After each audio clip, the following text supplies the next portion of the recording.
Welcome to the Sports Talks 4022 YouTube channel. Ladies and gentlemen, we've made it. Tonight, it's the NFL draft. We finally get to talk about some more football for a bit, and then we slowly move out back into the offseason. But these next 3 days should be really fun to see, as 200 some guys will finally have their dreams come true and be a part of the National Football League.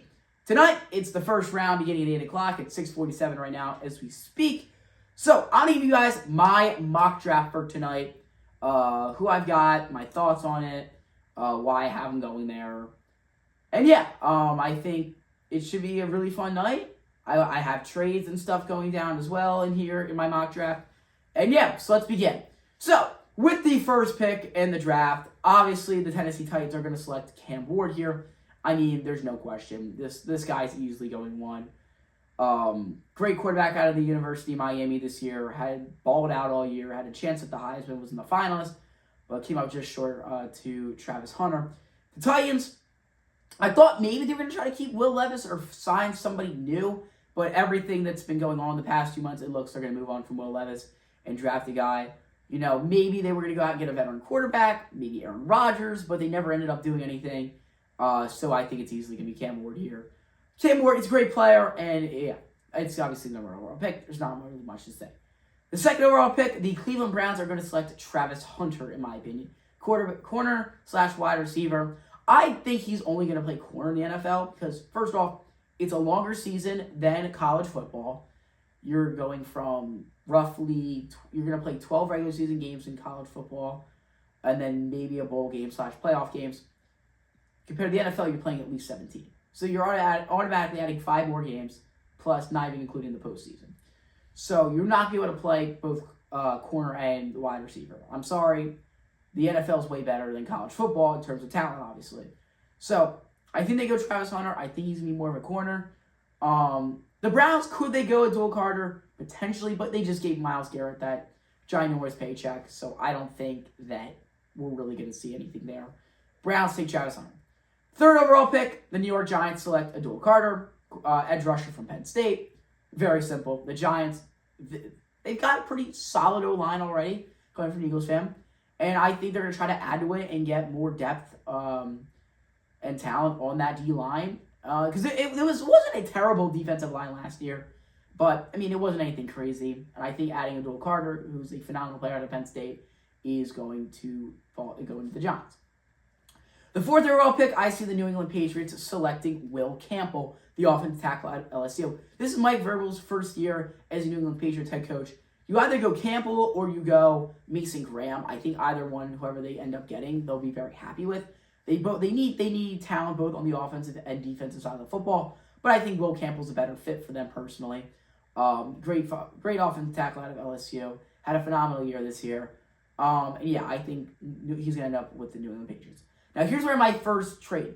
Some of these, that trade will never happen, but this is a trade that I see going down, and that is one of my 2 trades I see in the first round today is the Chicago Bears trading with the Jacksonville Jaguars, exchanging first-round picks, and the Bears throwing in their second-round pick, which is the 39th overall pick. I see this happening here with the Chicago Bears then going on to select Ashton Jeanty. The Bears fans want him. They're talking with the Jaguars. And also, I don't think the Jaguars necessarily need him. And they can get some talent, move it down a bit. They just kind of need some weapons more for Trevor Lawrence to try to continue him. Because Trevor Lawrence isn't necessarily a bad quarterback. He's got plenty of time to develop. We've seen a lot of promises from him. So I think they're more worried about giving Trevor Lawrence, guys to throw the ball to. Obviously, Ashton Jeanty, phenomenal running back. Probably should have won the Heisman. But I think they do the trade here. They get enough value out of it. And Ashton Jeanty goes to the Chicago Bears with the 5th overall pick. He's phenomenal. I think Chicago really wants him as well. And the 6th overall pick, the Las Vegas Raiders select, I don't know how to pronounce his name, Enbo, at the offensive tackle on Missouri. I know how he plays. He's a phenomenal player. I just don't know how to pronounce his name. He's been a phenomenal piece of Missouri these last few years here. Really, he looked amazing this past season. Had some phenomenal They just did a great job on the offensive line. The Raiders, they just got Geno Smith. Could they go on Shedeur here? Maybe they will tonight. I don't see it personally, and I think the Raiders will go with an offensive tackle. With the 7th overall pick, I see the New York Jets selecting Tyler Warren, the tight end out of Penn State. Here, Justin Fields is now their quarterback, so I think that they're going to want him on their squad to give him, somebody to throw to. Tyler Warren, we've seen him at Penn State this past year. He did everything. You can run the ball with him. You can throw it to him. You can have him block. You can have him go to quarterback, QB. You can have him run the ball. I already said that, but he's been a phenomenal player at Penn State, and I think the Jets would love to have him on the team. And I think he is going to the New York Jets, and it's going to give Justin Fields a weapon. Because I think Justin Fields has plenty of time to develop still. I know, he's entering, year 4 now. So there's definitely some, or 5, whatever it is. So there's definitely some questions to him. But I think the Jets are going to give him the spot. They're obviously moving on from Aaron Rodgers. So Justin Fields, you give him Tyler Warren. Could they go wide receiver here? Maybe, but we already have, Garrett Wilson and Devontae, potentially. I don't really know what he's going to be doing over the next few months with the squad. But adding Tyler Warren would give him another weapon. With the 8th overall pick, I think the Carolina Panthers select Mason Graham, the defensive lineman out of Michigan. Mason Graham had a phenomenal season with the Michigan Wolverines. Had some clutched up moments as well. Also, national champion winner. Had some huge game time plays in that game against Washington in the 2023 national title game. So, I think it's the right pick right here. I think Carolina could use a little bit more on the defensive line. And yeah, I think that's where Mason Graham goes. With the 9th overall pick in the draft, I see the New Orleans Saints selecting Shedeur Sanders, quarterback out of Colorado. Shedeur Sanders, he's slowly falling, but New Orleans needs a quarterback. It doesn't really matter who's a quarterback. They need a new quarterback. Whoever is, quote-unquote, their quarterback right now, they need a new one. And I think Shedeur Sanders goes right there to New Orleans. I think he'll fit in pretty nice. I mean, you're going to have a guy like Alvin Kamara, who's still there right now. Could he be traded tonight? Potentially. I could see it happening. But yeah, Shedeur Sanders, I have him going at 9. The 10th overall pick, the Jaguars, with the trade here, and they select Tate McClain, the wide receiver out of Arizona. He's had a phenomenal year at Arizona. That week 1 game, still shocking to stay. He had a crazy stat line, but he's had a really good season all around this year. They want to give Trevor Lawrence a weapon, and they fall back those 5 picks. They get that draft pick, and they land the guy that I think potentially they could be taking at 5. So that's where I see them. With 11 overall pick in the draft, the San Francisco 49ers select Walker, the edge rusher out of Georgia. He's also had a great year with the Georgia Bulldogs. Has really showed a lot of pressures this year. Has got a few sacks on the year. And I think he's going to fit in really well with that Niners defensive line. The Niners, I mean, a lot of that defensive line, I feel like is starting to get old, or they're leaving and whatnot. And there's a lot of holes having, to get filled up now. So I think they end up going there. With the, what pick are we in now? Sorry, I believe the 12th pick, I want to say. Sorry, I lost my track here. Yes, the 12th pick in the draft, the Dallas Cowboys select Matthew Golden, the wide receiver out of Texas. I think the Cowboys aren't in and this is coming from an Eagles fan, obviously you can say.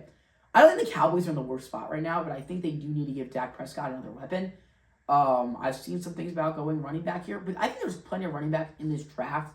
It'll be out there after the first round for the Cowboys, to go after. You're going to have guys like Quishon Junkins, Caleb Johnson, Tavon Henderson, Cam Scatterbo, Dylan Sampson. That's just naming a few guys. There's still other guys, DJ Gibbons as well. So I think the Cowboys go wide receiver here in Matthew Golden. With the...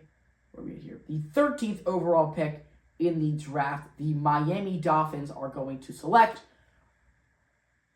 Kelvin Banks, the offensive tackle out of Texas. He's also had a phenomenal year as well, and I think the Dolphins need to do whatever they can to protect Tua as much as they can right now, because Tua, another injury back in week 2 against the Buffalo Bills where he went down, and it was a scary injury. So I think the Dolphins will end up doing that there. With the 14th overall pick in the draft, I see the Indianapolis Colts selecting Colston Loveland, the tight end out of the University of Michigan. The Colts need a tight end. They've got Michael Pittman Jr. They've got some stars that they can have at wide receiver. And I think they need to give Anthony Richardson another weapon. And Colston Loveland's had a phenomenal year with the Michigan Wolverines. Had some huge catches when it really mattered. Had a few catches against Ohio State, but it was really notable for his game against USC when they were ranked number 12th in the country at the time. With the 15th overall pick, I see the Atlanta Falcons selecting cornerback Will Johnson out of the University of Michigan. The Falcons are desperate need for a corner now. They have to fill in that hole, and I think Will Johnson's going to fall all the way to 15. They should 1,000% take him. I could see him ending up going a little bit earlier potentially, but that's where I see the Falcons getting Will Johnson, who, by the way, is going to be maybe the steal of the draft. Yeah, I mean, he's just had a phenomenal year overall, and that's what they got. With the 16th overall pick in the NFL draft, I see the Arizona Cardinals selecting Mikael Williams, the edge rusher out of Georgia. Again, he had a phenomenal year with the Georgia Bulldogs, and now the Cardinals are going to see him there. They need an edge rusher, and that's exactly what they do. With the 17th pick in the NFL draft, the Cincinnati Bengals are going to take another edge rusher, Shamir Stewart out of Texas A&M. The Bengals, again, they need an edge rusher. They need somebody who can get to the quarterback. I think that was really one of their their weaknesses this year, and that's exactly what they do here. And yeah. Now, with the 18th pick, here's our second trade. Excuse me, I actually have 3 trades. My apologies. My next trade here. The Seattle Seahawks will send pick 18 to the Pittsburgh Steelers. They'll drop back 3 spots, and the Steelers will also throw in their third round pick, which will be the 83rd overall pick, to select Jackson Dart, quarterback out of the University of Mississippi. Jackson Dart had a phenomenal year with the Rebs this year. I mean, he's just been throwing the football all over the place. Had some crazy games, beat Georgia this year, and overall had a really good year. I think the Steelers are in desperate need of a quarterback, losing both Russell Wilson and Justin Fields. I think Jackson Dart's the way to go for the Steelers here. If they can get him on tonight here, that will be huge for them. So the Steelers select Jackson Dart. So now with the 19th overall pick in the draft, I believe the Tampa Bay Buccaneers are going to select Jahade Barron, the cornerback out of Texas. He had a phenomenal year as well with the Texas Longhorns. Had some huge interceptions when it mattered. Really is a great lockdown corner, and you need to watch out for him, and that's why I see that going down. Next up, with the 20th overall pick, I see a trade here. Call me biased, but I think Howie Roseman is going to work his, crazy magic with the Broncos. The Eagles are going to send, obviously they're going to swap picks, and the Eagles will throw in their second-round draft pick to select Walter Nolan, defensive lineman out of the University of Mississippi. I think Walter Nolan is arguably one of the most underrated guys in this draft. He was a phenomenal defensive lineman at the University of Mississippi. He threw the Georgia Bulldogs offensive line around for an entire 60 minutes, had some huge sacks and stuff. And yeah, with the 21st overall pick in the draft, I see the Seattle Seahawks taking Josh Simmons, the offensive tackle out of the Ohio State. The Seattle Seahawks are in desperate need of offensive linemen, and that's exactly what they get here. They have Sam Darnold. They don't need a quarterback. They also got Cooper Kupp and JSN, so I don't think they have to go wide receiver necessarily yet. I think they will eventually, but not there, and I think they go with their offensive tackle. The Los Angeles Chargers, I see selecting Derek Hammond, the defensive lineman out of the University of Oregon here. He is another very slept-on defensive lineman player this year. Really was a great job at the University of Oregon, and that's exactly where they go. The Packers at 23 are going to select Kenneth Grant. Kenneth Grant, the defensive lineman out of the University of Michigan, also had a very nice year as well, and I think the Packers could really use him on the team. The Vikings here at pick 24, I think go Malik Starks, the safety out of Georgia. This will be a phenomenal pick late in the first round because I saw him play a lot of ball this year, and he did a phenomenal job for the Bulldogs at safety this year. Had some huge interceptions, was a lockdown safety out there, and did a great job. Now I see the Texans here. They're going to go with Gray Zabel, the interior offensive lineman out of North Dakota State. You can put him at center, wherever that may be. But the Texans, they're going to need some offensive line pieces, and I think he's a great steal right here. At pick 26, the Los Angeles Rams are going to go with Shavai Campbell, the linebacker out of Alabama. That will be huge because they need a linebacker. To be honest, they really do. Bobby Wagner's getting old, and they're going to have to rely on Campbell a lot, really, I think. So getting him in there will really get him, start young and developing his football career. Then the Baltimore Ravens will select Mike Green, the edge rusher out of Marshall. The thing is, I think the Ravens would. He's going to be a great. Do I think he's a great player in college? Yes. How is that going to transfer over? Because he's from Marshall. He played in the Sun Belt Conference, which is not a power conference. So how will that moving into the NFL affect him? We'll have to see and wait.